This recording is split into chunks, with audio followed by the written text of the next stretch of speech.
bum bum bum bum Drama. bum. Ba-ba-da-ba, Action. Comedy. Palace intrigue.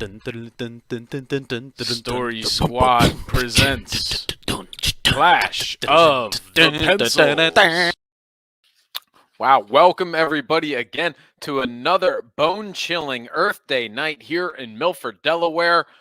End of the week. Who's going to take home the top prize tonight? Is it Slice? Is it Rack and Toos? That will be settled in more. Emperor Buttons in the top three. We knew he would get there, and now he's there. What's going to happen with that? A lot of great stories coming right to you tonight, so let's just get underway. This is the Clash of the Pencils nightly live stream. It is the most watched creative writing esports league live stream in the history of the internet. I am your host, Tom Sherman, and we're here, as we are every weeknight, to review the top 3 short stories submitted from around the net, get the latest scores, see who's atop the leaderboard, and of course, read through the top 10 sentences of the week, as it is our last live stream of the week.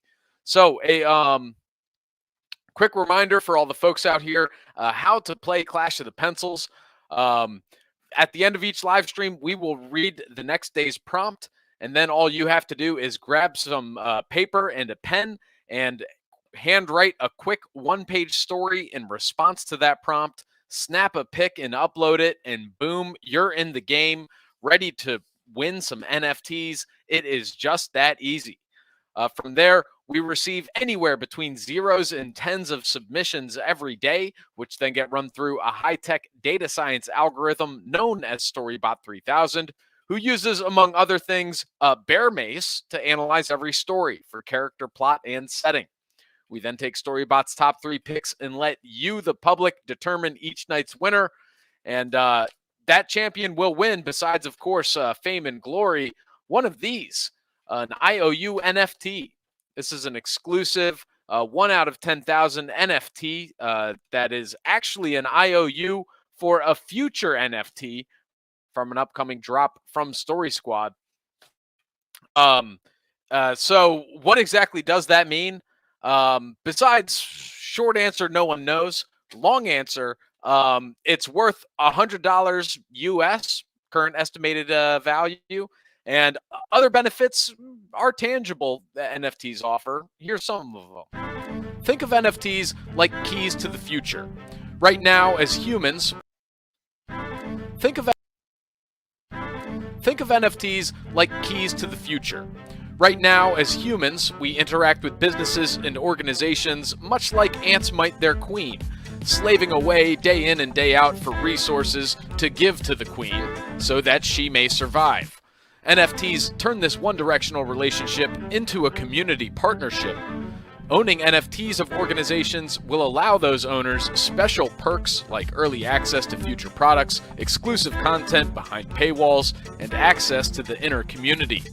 Not only that, but NFTs are transferable, allowing owners to sell at a premium, which in turn appreciate all other NFTs held by community members. So NFTs are part art, part online identity, part admission to a virtual country club, part crypto speculation, part generational wealth, and all real, baby. Wow. Can't be much more clear than that, although probably we could. So just let us know if you have any questions. Happy to answer them. But let me tell you, the NFT drop coming up from Story Squad, you're going to want one of them. That is a guarantee. Another guarantee is alongside me tonight to help break down Storybot's top 3 picks, guaranteed certified mastered by the Breadloaf School of English. Legend has it, he only stops reading for 30 minutes a day, and that's to do this live stream. So welcome to the screen, Greg, the reader Peterson. Thanks for taking a break from that book. The hues jump out from the painting's miraculous rendering of soft sunlight from a bleared window with a small broken pane that reveals the full brightness of the day. The light spills in a static wave of modulated tones across the dilapidated walls of an apparently dank room. The odd stain or nail hole in a wall can grab your eye. and not let it go. Hey, Tom. Wow. And I get why you're reading that, prepping for tonight's show because of the prompt. What is the origin of the phrase, "I'll be a monkey's uncle"? I mean, if that's not going to catch your eye, what is? I don't know. And it's so, we've thrown the gauntlet down. If you were watching, we said bonus points for a holiday theme. And so you need to connect the etymology of this phrase, this idiom, "I'll be a monkey's uncle," into some sort of holiday tableau. I don't know how we're going to do it. It's a challenge. I have no instincts, but I want to be surprised. I mean, I always thought that this phrase was a holiday or originated phrase. I didn't know it did. I didn't know it wasn't. So that's news to me.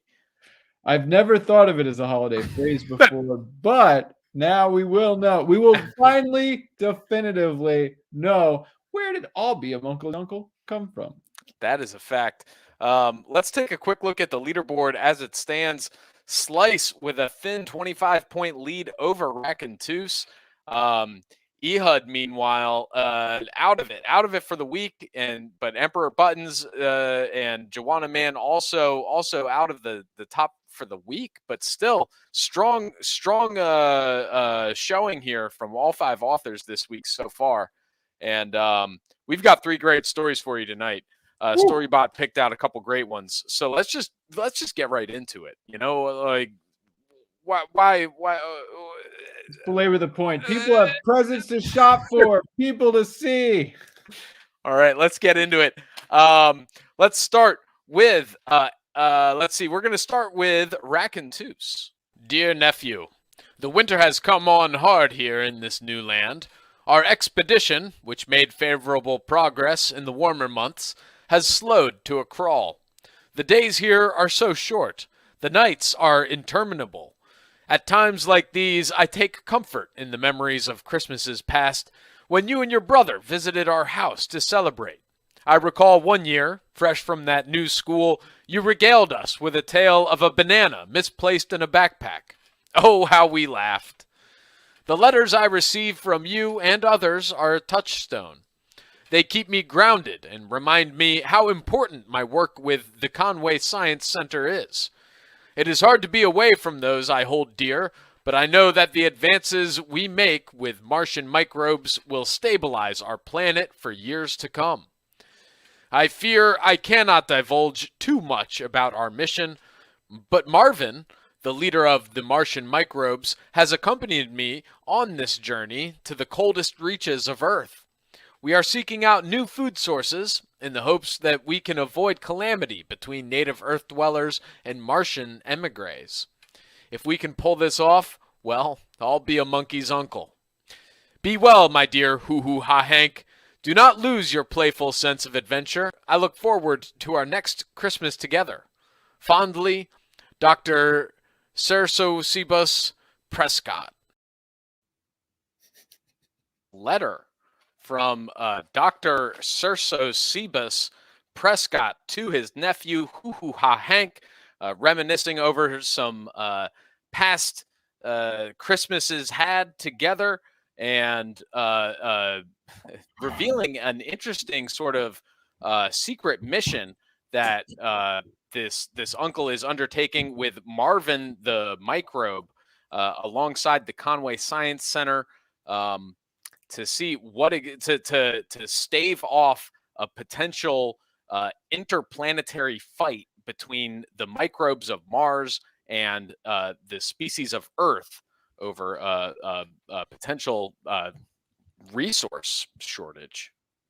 Yeah, I loved the letter format. Was really interesting. The epistolary format. It brought back some of the great narrative hooks of novels gone by. You know, you hear the report from the frontier is always sort of written out before the day of instant email communication. And so we get the letter, dear nephew. So we get the uncle. The uncle is already set up, but not gestured there. And then, the punchline here is that he's, of course, talking to hoo-hoo-ha Hank. But the slow reveal, similar to the slow reveal of like what's in the box and then throwing out that Oreo bag. It's a similar kind of like it's a comedic setup in which the revelation of information is slowly doled out. It's dripped out over the course of the story. So we get the banana misplaced in a backpack is the allusion, I believe, to Hoo Hoo Ha Hank that rewards a close reader and a follower of the show. Then we get the Conway Science Center. We get a little gesture or an acknowledgement of Marvin, the Martian microbe. And honestly, I would have loved to have seen some dialogue there. I'm desperate to know what Marvin's voice is. No one will give it to us. All he does is signal chemically. But we didn't get it. But then we get the Hoo Hoo Ha Hank, I'll be a monkey's uncle. Cerso Cebus is Prescott. That's just a wonderfully 18th century explorer name if I've ever heard one. Oh, and also, so I did look up Cerso. It's this type of monkey. This is a Cerso Cebus. Oh, wow. Yeah. So we've got some Planet of the Apes with language, something's partnering going on with here. sentient microbes, all backed by Storybot. It seems like Storybot 3000 is sorting for language usage for non-human characters at this point. I'll be a monkey's uncle is very interesting in expression. And think about the timing of this. If this is post Marvin, it's interesting because it's like a letter. Written like a letter, feels old time. I'll be a monkey's uncle seems like a kind of old timey expression, slang from a generation or two gone by. Right. And yet we're getting this sort of post-Martian, this displaced Martian microbe with all the technological apparatus that brought that into our atmosphere. So it's an interesting time out of joint here. That's a fact. Is that a banana in your backpack, or are you just happy to be? Lon is a happy guy. Glad to see some comments on Facebook coming in. The production values are really through the roof here. Skyrocketing as we speak. But yeah, just a great story all around. As you can see, the fans watching on Facebook enjoyed it as well. I think Rockin' Two's off to a strong start here tonight. We can only see where it will go from there. So let's take a look here at the next one, and it's going to be coming in from Emperor Buttons. We always knew Emperor Buttons was going to make it into the top three. Through. Yeah, and Emperor Buttons. Cracked through tonight. So let's check it out. One night, Kyle was watching TV. Then Santa burst down the chimney. After Kyle noticed Santa, he yelled out, "I'll be a monkey's uncle!" He delivered the presents. Santa went up the chimney, but got stuck halfway up. Kyle tried to shove him up, but failed. Santa yelled. "Come on, keep trying, Kyle," yelled Santa. After hours of trying, Santa was yanked up the chimney. Santa said, "Thank you," and left. Kyle's mom and dad woke up from their sleep. They came down and asked what was the racket. Kyle said, "Nothing." All right, so Kyle is watching TV, sees Santa comes down the chimney, and exclaims, "I'll be a monkey's uncle." After Santa delivers the presents, he tries to leave but gets stuck in the chimney, and it takes hours to dislodge him. After finally a bout of yanking and yelling and general a lot of noise happening, Santa leaves. The parents come downstairs to ask Kyle what is going on, to which he replies, "Nothing." I love that Kyle here. Usually when something extraordinary happens and your parents ask what's all this raucous, you're gonna tell them the truth, but he keeps it close to the vest. He keeps the secret of being able to sort of be the one to save Christmas here.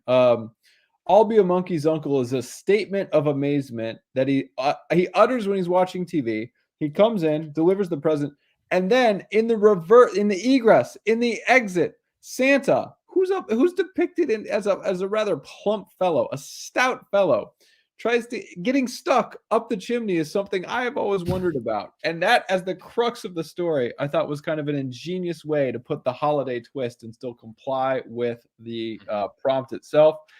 Shout out to Emperor Buttons for the use of dialogue. Come on, keep trying, Kyle.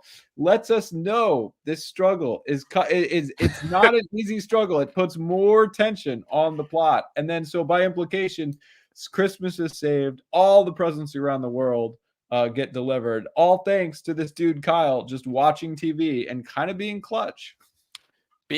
Coming in, saving Christmas, and no, it was just a great story. It had it all. I mean, I laughed. I was worried. I was happy. I was sad. I was all of it. And I thought it was a great ending where the parents see, and that's the other thing is the parents slept through all of this commotion. You know, as Santa's stuck in the chimney yelling, like, and Santa's got a big booming voice too, right? It's not like Come on, keep trying, Kyle.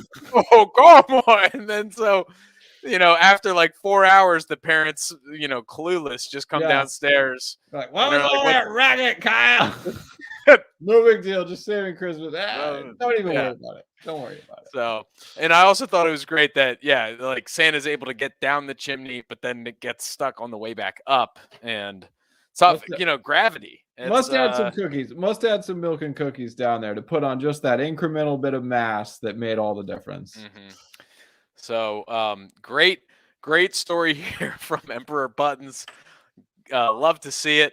And that just means we have one story left for the night to see of these top 3 picks. So let's take a look at this one. Coming in from Slice. Sarzina Rakintus's brand of Marxism captured the U.S. years ago, leaving old thinkers short on the comforts of capitalism. Every family was allotted a shark fin for holiday dinner. My brother procured ours from the state sharkery this morning, an old YMCA repurposed with a huge saltwater tank filled with sharks slithering over each other like eels in a bucket. A sharkist swiftly sliced off the fins and tossed them onto a parchment paper, which were then wrapped and handed out. Chancellon was the only family member with the gut to go back each year. The rest of us hated how we smelled after waiting in line there. On his way back this time, he met a vagrant who talked peculiarly, with awkward pauses and stressing some words in an old New York accent. He wore a red suit, white beard, and held a monkey in a bag. Mom scolded Chancellon for bringing him home. Not only was there not enough food, but the thought police were surely after this guy. He could stay for dinner, though, and after a while, the shark fin was cooked, and next to the beets, dandelions, and mustard pickles on the table. Christopher Walkenclaws started talking. You know, your son is great. What a guy. He brings me to your home tonight for a feast. Wow.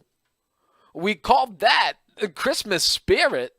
Now, Mom, I know you're scared. We all are, Walken winked. But here, take this monkey. Your son can have, as his son, Hoo-Hoo Ha Hank, is here for you. I yelled, I'll be a monkey's uncle, excited for a gift in the family. Walkenclaws let the monkey out of the bag as my mom jumped the shark on the table and lunged at him. She grunted and snorted, spittle oozing from her locked jaw. Dad and the rest of us peeled her off Walkenclaws, who dusted his red overcoat, adjusted his beard, and dragged his sack to the front door. Mom followed him to the porch, kicking like a reindeer as we held her back. Just then, the ghost of Rodney Dangerfield passed, pulled up in a red caddy, and said to Walkenclaws as he got in, Oh, looks like we overstayed our welcome, huh? I tell ya. The two drove up the street, blowing stop signs, and disappeared into a cloud of McFlurries. My whole family stood on the sidewalk, breathing deep the sweet, frigid air and licking the flakes as they melted on our arms, while inside the house, Hoo-Hoo Ha Hank ate the shark fin and trimmings from off the floor. Happy Hoo-Hoo Ha holidays, Clashers! All right, a post-capitalist Christmas featuring traditional shark fins and Christopher Walkenclaws who, in return for a feast and a quick hideout from the thought police, gives Hoo Hoo Ha Hank as a gift, which enrages the mother before the ghost of Rodney Dangerfield past picks up Christopher Walken Claus, and they fly into a cloud of McFlurries. um, while Hoo Hoo Ha Hank eats the shark fin and trimmings. I don't know where to begin with this, so I'll just go when I was most delighted. I was like, okay. And then when I'll Be a Monkey's Uncle hit, and then the mom jumped the shark back, spittle music from her. The combination of I was waiting for the I'll Be a Monkey's Uncle, and then I was like, the literalness of that, I was like, oh, that's really clever. But then the jumping the shark on top of it just kind of walloped me with some sort of what the French would call jouissance. It roughly translates to intellectual ecstasy. No big deal. It's a hard mark to hit. There's no real equivalent in the English language. It was extraordinary. It was an extraordinary mashup. I mean, this was, I don't know what we post-capitalist, postmodernist, post-Christmas. It was the most post-Christmas thing I've ever heard, and it somehow worked. I'm in the holiday spirit. I feel the shark fin from the state. By the way, the state sharkery and the description of the eels was really something. It was slimy and slithery and kind of gross, but visceral and vividly rendered. So from a setting point of view, I was very, very excited. The old monkey in the bag coming in for the Christmas and the dinner of beets, dandelion, and sort of the state-sponsored shark fin, I thought was an incredible inversion of what's about to transpire at holiday tables around the world, with the tenderloin or the Christmas ham or this just totally twisted everything in terms of the ingredients. And yet the spirit of the holiday pervades it all. They can't stop Christmas from coming. No, not when you've got Christopher Walken Claus and Christopher Walken Claus is the update this generation with Rodney Dangerfield Claus in tow. Just blowing stop signs instead of with reindeer. Like that's it. Just the that was an epic tale. That was an epic tale, and it had it all.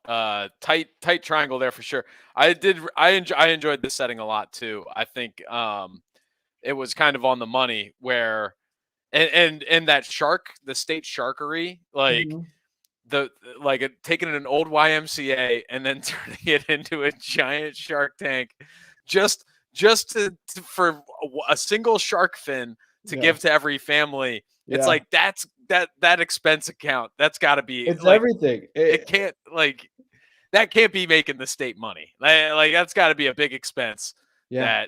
What are they even doing with the rest of the shark? But worth it. Because... I mean, worth it. Yeah, all the way. No, that was a great. That was a great story. I have no words. Slice does this sometimes. It's an insane world. That's a fact. So speaking of insane worlds, so far this is just you're in my world right here, and it doesn't matter. It's a small world. So are you saying it's a small, closed, solipsistic world of just the two of us rambling into the internet ethers? Yeah, well, I mean, we did have 2 viewers at one point, and now we're at 1, so we're hanging in there. We are. But 2022 is our year. It's happening, and it's happening right now. So let's get to right now, and by that I mean my opinion doesn't matter. Your opinion doesn't matter. I mean, we've drawn these triangles. Look at that. Tight concentric triangles here from all of the authors tonight. Great stories. All 3 authors really brought the fire today. Very impressed. But the 2 people that matter is number 1, Storybot 3000. And we saw Storybot's top 3 picks. But then other than that, it's the public at large, the voters out there who are really determining tonight's champion. So what I got to do is hit this button on Storybot 3000. Storybot is telling me the leaderboard has been updated successfully. So now if I just hit refresh, we will see what exactly this means for the authors. So first, let's take a look at the day, and there it is, Slice on top, 250 to Emperor Buttons' 140 or 240. Rack and Toos with 215 and Ehud with 185. So everybody picking up 100 bonus points for having a holiday themed I'll Be a Monkey's Uncle story, and Slice just barely beating out Emperor Buttons there. Ooh, close. So close. Emperor Buttons. Close. That's a tough break there. Every word counts. Every word counts. Every word counts. That is a fact. So let's see. And for the week, then that means exactly Slice will take it away. 720 points to Rack and Toos's 660, followed by Ehud and Emperor Buttons. Look at Emperor Buttons. That is a strong for coming in with a story off and only one vote. I mean, yeah, no, strong entry this week by Emperor Buttons. People are taking notice of that entry into this is the deep end. This is the deep end, the weekly pool. That's a fact. So great stuff here all around. Let's take a look. We're not going to be on the stream tomorrow, so this prompt is going to be for Monday, next Monday on your Gregorian calendars. Use the following words in a story: mind, lake, and rice. Mind, lake, and rice. All right. Where would you go with this prompt if you were one of the authors here, Greg? I would have to go through all the holiday rituals, put them in the old subconscious, forget about them, go for a walk, play with a lot of toys, sing a lot of carols, eat a lot of shark fin, and then see what happens. That's right. Holiday bonus points are still in effect. I do believe. Wow. All right. Yeah. I mean, it's we'll see. We'll see what happens. But would you try to fit all three of these words into a single sentence, or give it the slow drip? I always like the slow jam. I like when it emerges over time and it kind of surprises me. But it depends on the story. There's no one way to go about this. That's true. And with three words like that, who knows? Who knows what could happen? I'll be interested to be seeing those stories come Monday. But until then, this is what we have left to look forward to this week. Are you ready for it? Let's do it. What is it? It is the top 10 sentences of the week. Oh. Whoop, whoop, whoop. Indeed. Number 10, coming in from Ehud. In the arms of an angel. Wow. Sarah McLachlan, folks. Sarah McLachlan crooned over the TV in the break room of the Conway Science Center. The staff, having gotten lost in the merriment of their annual winter holiday party that always coincided with Festivus for no reason beyond game theory and quantum mechanics, left the TV on while closing up for the long weekend. So that was we actually have a couple sentences from Ehud's really story are no today. reason. There are no What's that? reasons. I'm sorry I'm interrupting. There are no reasons beyond game theory and quantum mechanics. It's all just a bunch of bluster, signifying nothing. It's just game theory and quantum mechanics. Just chemical signals, really, if you think about it. Marvin the Martian has it figured out. Right? So, we actually have a couple of sentences from Ehud here to start off this one from tonight's story. So, number 9, Marvin was unable to see the TV due to him being a nanometer thick microbe in a petri dish hundreds of yards away, not to mention his lack of eyes, but could sense the vibrations traveling through the air at 343 meters per second. So, if that's not a perspective you can't, as a human reader, just jump right into and viscerally experience the world, I don't know what is. Yeah. What's more relatable than a microbe? That's a viewpoint character. I can walk around their shoes and know what's going on. All right. One more sentence from Ehud's story tonight. This is Hoo-Hoo-Ha Hank, a troubled monkey who can't find a home, but for just 25 cents a day, you could be his family this Christmas, McLachlan concluded. I'll be a monkey's uncle, Marvin thought. He just needed 25 cents. But how? It would take a lot of work. It was time to divide and conquer. Oh, that is a hook. I'm hooked as a reader on that. So, is this the microbe takeover? And is that why? Is Hoo-Hoo-Ha Hank the reason? Who knows? My brain is just coming up with scenarios, most of them involving some sort of like altcoin cryptocurrency scam that costs 25 cents. That's all we need. That's all we need. That's like one Dogecoin. Yeah, it was like Dogecoin was like on flimsier ground, frankly. Number 7 from Racontus. My musings make them longer, and by extension make the winter longer. Into the long night, the shadows play more fiercely on the walls. From that tale about a man drifting off to sleep, thinking about what it means to be, I don't know, winter. That's Number 6 story. That's a solstice story right there. That was a classic solstice tale. Number 6 from Emperor Buttons. Then there was the worst snow blizzard of all time. Even when the hominids were alive, there was nothing that bad. Apollo said, "We won't be able to fix the sleigh!" Those exclamation points. I'm elated by the sheer volume of exclamation points. Yeah, you feel it. You feel the emphasis there. Number 5. What's that? Oh, no, just keep going. Just keep From going. Well, now, thanks to the hard work of our HR department in collaboration with R&D, we've produced a new invention that definitely proves you've been working shorter days. We call it the company leveraging of calendars and nights, or the clock. That boss that just would not accept. Different kind of solstice tale.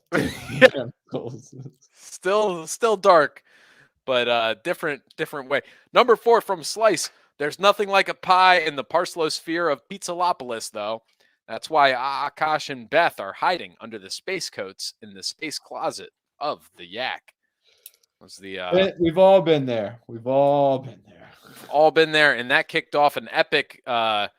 It's not really a trilogy, I guess. It was a trilogy. It just wasn't. It wasn't sequential. It just wasn't sequential, right? Yeah, but it had 3 parts. And, all right. I was thinking it'd be like a sequel and then a prequel for 3 pages. I don't know if you could distill down any of the more epic world building projects in Hollywood, Lord of the Rings, into 3 pages that dense. That's a fact. Number 3 from Racontus. One raindrop wouldn't ruin his day, but a deluge would.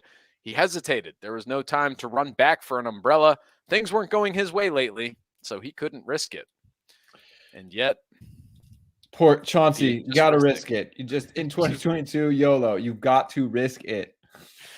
Go get that umbrella. Don't end up dying in a chasm in a bus crash. Yeah. No one needs that. No, not this year. Number 2 from Emperor Buttons. I was hoping this was going to be the next one. Then it started to rain. Luckily, he brought an umbrella and a small cat umbrella. Oh, I could just pick. The visual is so great. Honestly, if you're looking for stocking stuffers, I want a small. Yeah, a small cat umbrella is absolutely the must. It's the Tickle Me Elmo of 2021. Honestly, like they don't even need to have a cat. I don't have a cat. I would love to get a small cat umbrella. Small cat umbrella. I would love it. All right. Number 1 sentence of the week comes in from Slice. Happy holidays, Clashers. Oh, classic Slice. That's some classic stuff right there.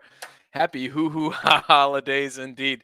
I mean, how can you not have some holiday cheer when you say happy holiday? Right. It's like maybe it's the dandelion and beets and shark fin, but I am feeling the warmth.